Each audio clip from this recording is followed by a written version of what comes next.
Today I'm working on a 2012 Volkswagen Jetta, just making a quick video talking about wheel speed sensor faults.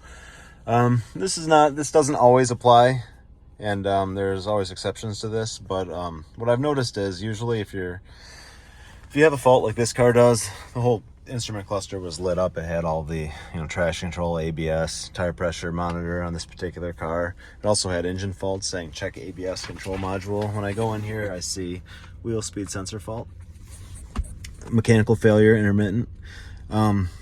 Sometimes you'll get an implausible signal or short to ground or whatever the case.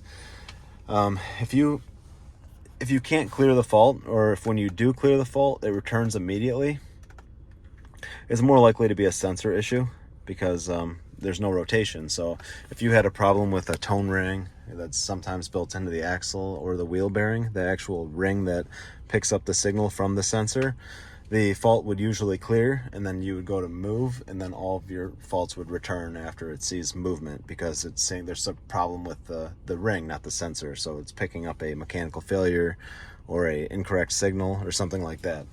So you can even do this with just a generic tool, anything that'll talk to your ABS.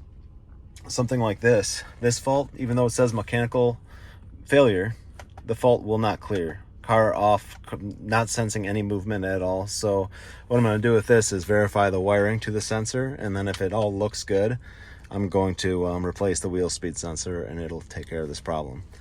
Most likely. There's exceptions to this rule all the time, but as far as a basic rule of thumb, if you clear the fault and the fault stays off when the car's at a standstill and you start moving and then it returns, all your lights come back on, your faults are back, it's more likely something like your axle or your wheel bearing, wherever the ring is that the sensor rides against.